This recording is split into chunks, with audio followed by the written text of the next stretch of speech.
Welcome back, family, to the Back Issue Book Club from Team Ohana. I'm Greg. And I'm Rich. And this week we read Klaus from Boom Studios, 7 issues from 2015, written by Grant Morrison and penciled by the amazing, I would say, Dan Mora. And clause is Klaus, not like a clause in a contract. Correct. Which, when I read it with a K, I always say Klaus. Yeah, me too. Okay, so it's not just me. But it sounds really weird if you say Santa Claus. Santa Claus. But yeah, so it was December. We decided, hey, let's get involved with some holiday comic books or holiday adjacent comic books. So this is the gritty mythological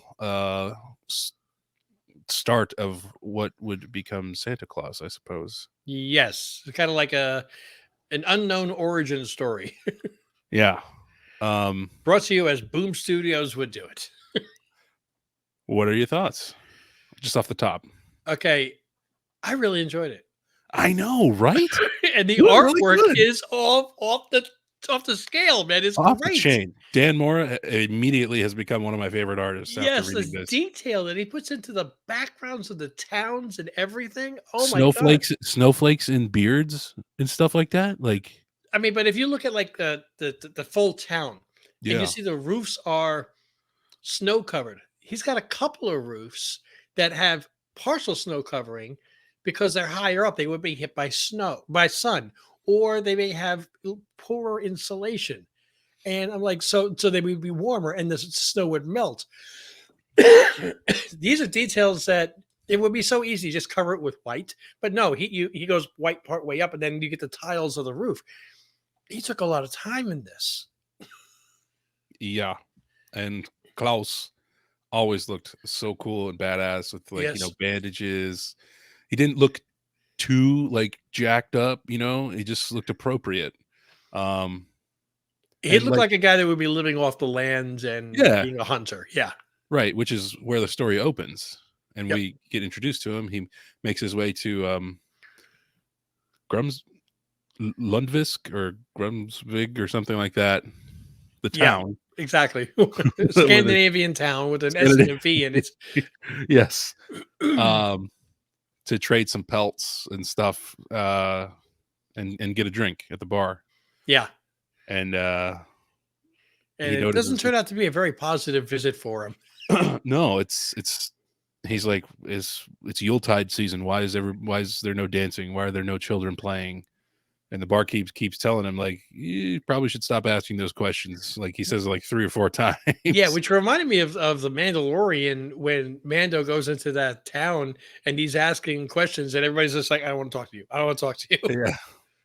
So I'll say this overall for this story. There's nothing, I don't think, really revolutionary from a storytelling standpoint, but it was done really well, really fun, and to the point where I was like, I don't care. This is an awesome ride. Yes, absolutely. I would have liked a little bit more explanation or background information on the lights to know what they were. Yeah. So, I mean, there's a couple of times where Klaus is visited by forest spirits, or they're very similar to the sprites, the lights that you saw in Brave, the Disney cartoon. Yeah. But instead of just like saying go this way or go that way, they actually interacted and imbued him with my man, I was gonna say that word and you nailed it. Woo! Imbued him with either life restoration properties, or what he needed at that time. Right.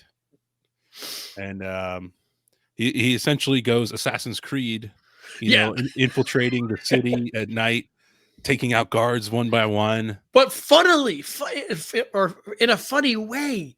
I mean, come on.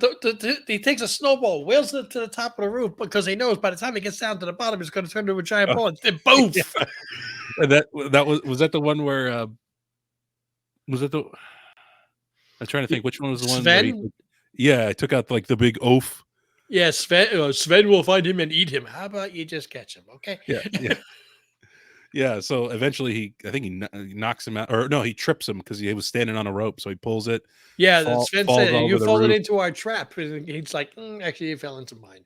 So, and then he's like upside down, and Klaus like puts a snowman around his body. Yeah, snowman, a head, and his His two legs are sticking legs out. look like the two arms. And the like, I don't know, the asshole mayor of the town is like Oh, the Baron. the Baron. Yeah, he's just like, so that just Get amps him him out up of even there. more. Yeah. You know what's funny is I didn't see him kill anybody. Even Sven, who you think would be suffocating underneath all that snow, they made That's sure they put true. a like a grumble coming from underneath. Yeah, we never saw like a throat slit, a neck break, like a impalement or anything. Yeah, even the Baron, who is like roasted alive and turned into a matchstick, That was good. That was still speaks after he's a burnt matchstick. Now you don't see him after that, so you assume he succumbed to his wounds. We're talking yes. about the last issue, of course. Spoiler alert, in case you didn't guess it, Santa wins. So it's an origin story. You know he has to. Yeah, that's why he's still bringing presents to this day. He hasn't stopped by me in a while, man. I got to check to see if I've done something wrong. Anyway. But yeah, I mean, it's so cool. We learn how he begins to use the chimneys, Yeah.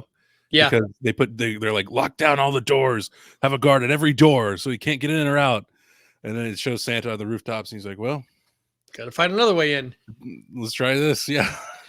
And there's other things that they talked about or did without elaborating how it affects the future, and just allowed you to draw your own conclusions.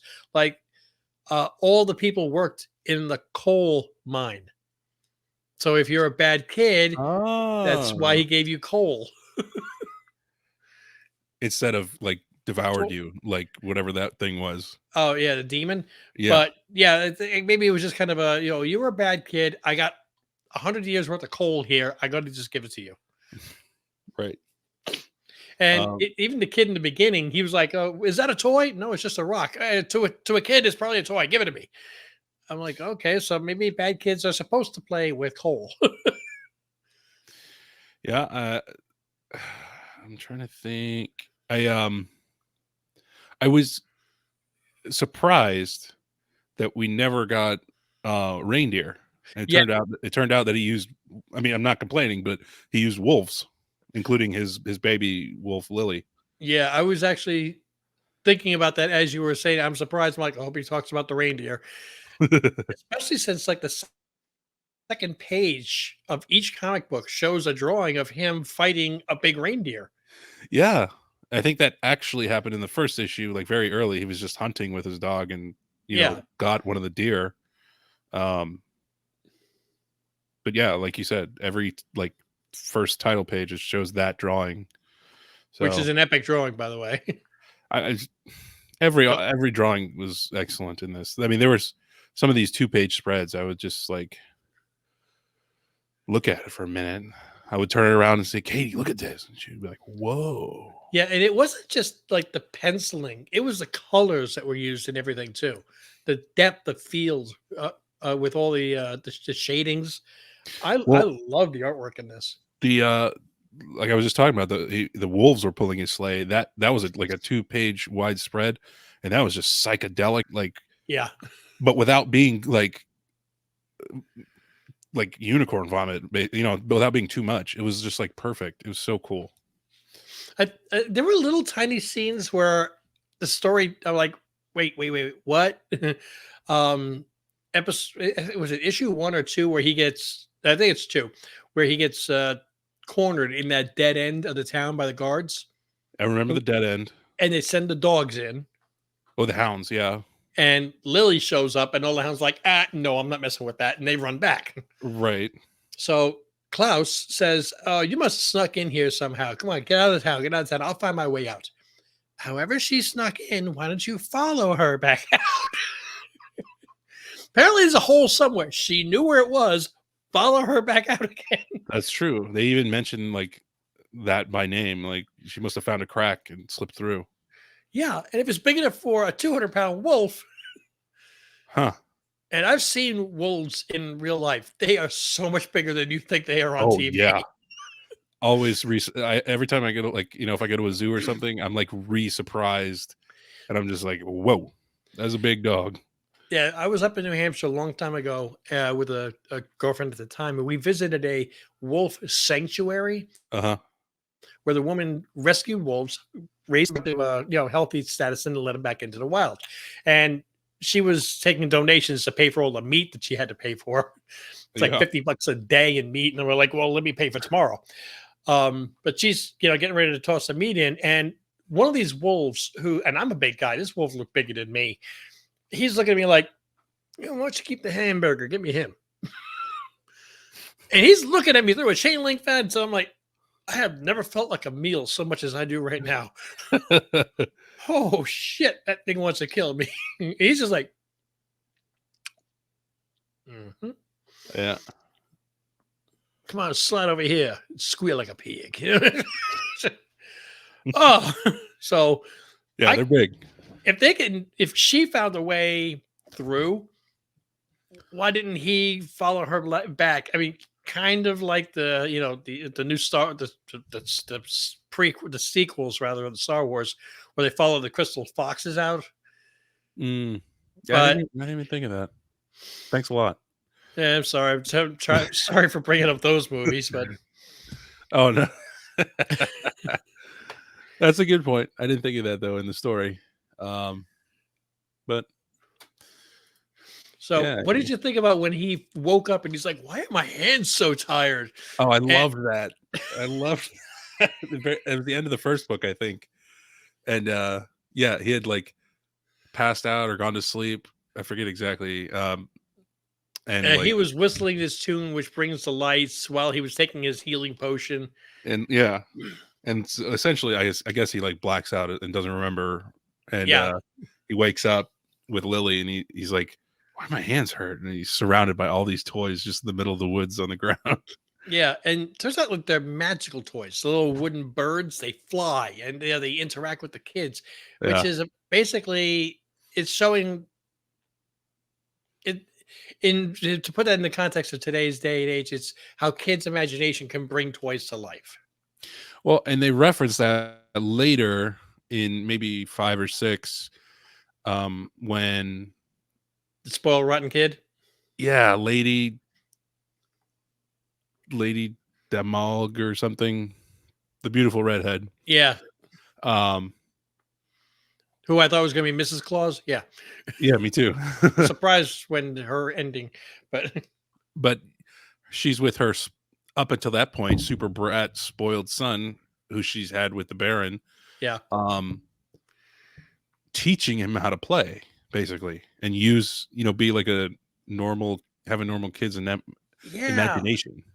And the kid's like, I don't know what this is, but I'm a giant and I'm going to smash him and he's going to die.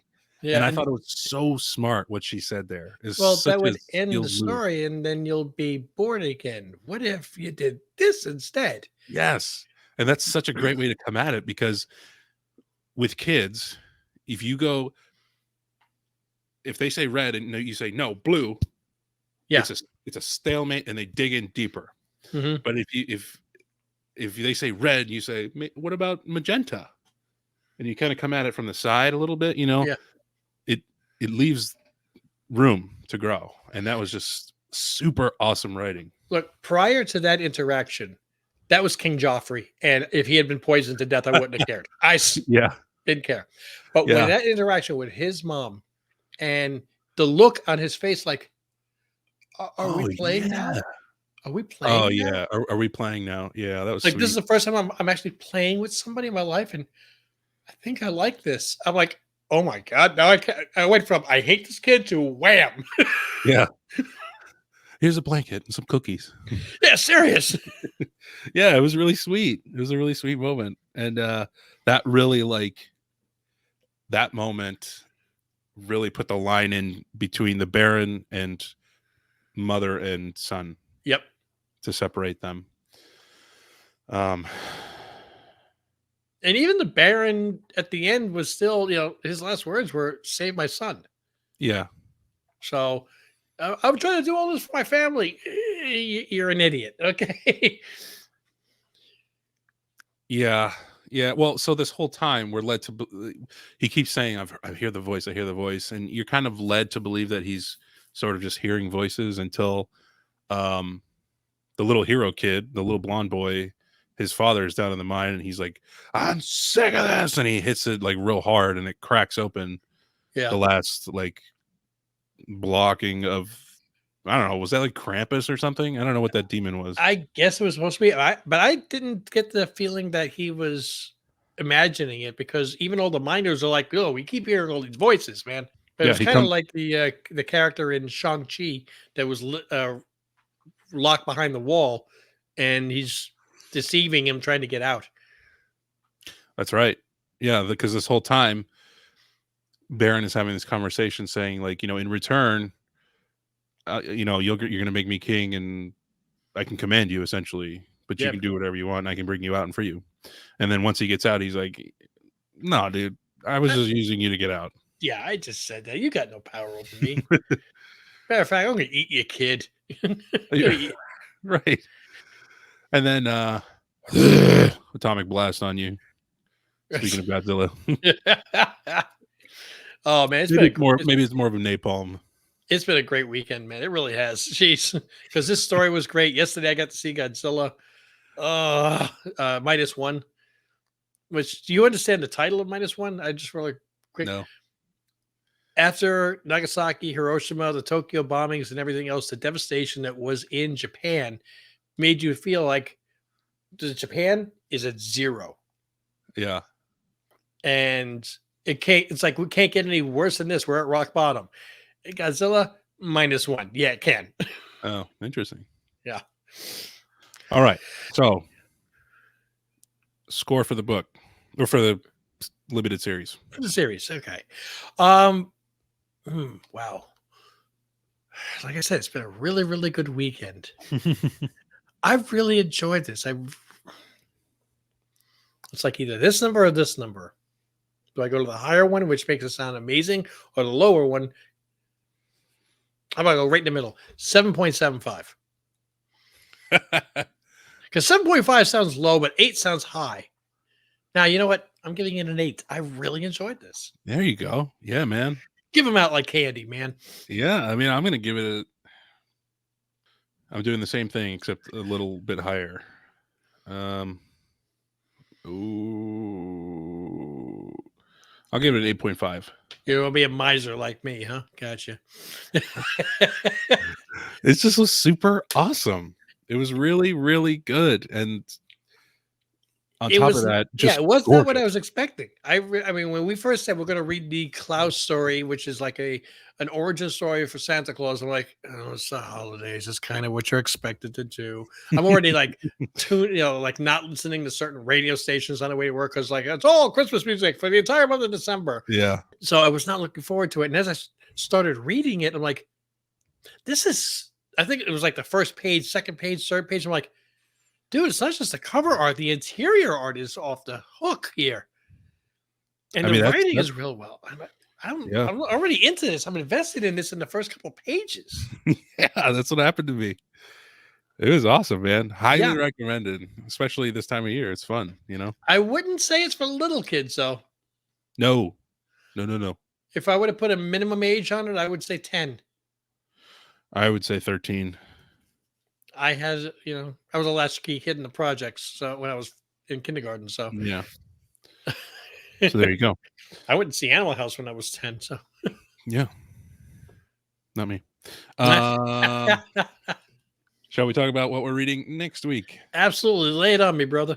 Okay, so in continuing with the holiday theme, we are going to read Marvel Holiday Special 2011, and it includes 4 stories, but one of them is about Hanukkah, and I've never read about Hanukkah in a comic book before. So, and that's really amazing, because if you think about the majority of comic book artists, they're Jewish.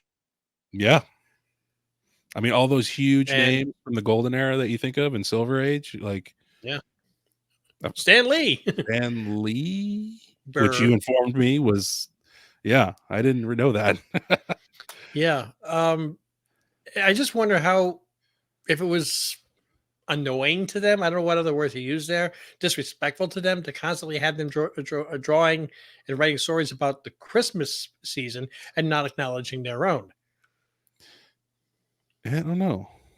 But then again, you'll have, Barbara Streisand and what's his face, Barry Manilow, and many other Jewish singer-songwriters that put out Christmas albums. Yeah, I mean, I guess it depends how. Yeah, I was gonna say, like, you make the money, you feel all right about it. Yeah. Not that they were super compensated well back then, by the way. I don't know how it was, but not Barbara Streisand, but like the comic book artist. Yeah. Gotcha. I was gonna say Streisand's doing pretty good. Oh, I'm sure. Manilow, by the way, I saw him in concert on Broadway, and he really is a humble person. He seemed like a great guy. That's the best, isn't it? Yeah, I mean, he was on stage playing the piano. I think it was like this seating for 4,000, and some woman screams out, "I want to have your baby!" And of course, Barry doesn't go that way, but he immediately stopped playing, turned red, and was like, "Oh my gosh!" He didn't say anything mean or anything. He was just like he was turning red and blushing. He was blushing. Yeah. I'm like, how could you have not heard stuff like that over the past 30, 40 years of your career?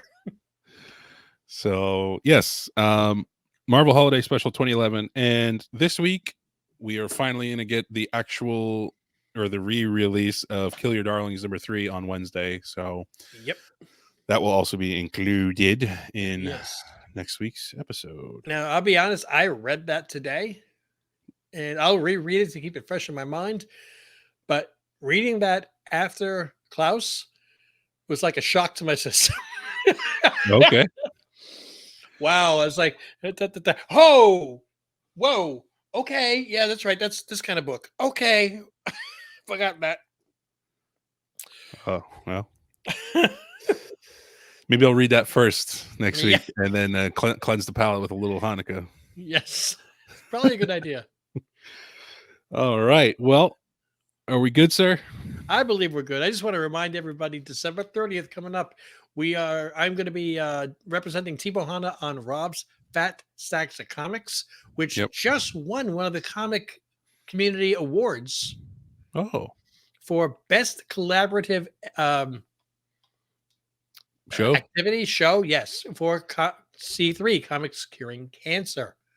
He was nominated also for other categories, but that was the one that he won. I really think he should have won best mustache.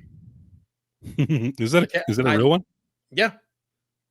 Oh, he was nominated. Yeah, he's got that beautiful mustache, but somebody else, I don't know, bribed the judges. So, but wow. Yes, he did take best collaborative, and I'm glad that won. I want him to blow it out of the water next year. Thank you, family, for listening. Don't forget to rate and subscribe and leave reviews wherever you listen to your podcasts. Please. That would be awesome for us. Don't forget to check us out on Patreon, patreon.com/TeamOhana, where you can get access to watch-alongs and this podcast about 4 days early, usually, maybe 3 sometimes. We also have our new comic book day show every Wednesday, where Rich is giving away thousands of dollars at this point of comic books to everyone. Yeah. So, and if you're a patron, you get to choose 3 of the 4. If you're a viewer on YouTube, you get to pick 2 of the 4. So that right there pays for your Patreon membership. What you got? That's about it, sir. Okay. Well, until we see you guys in the next episode, mahalo.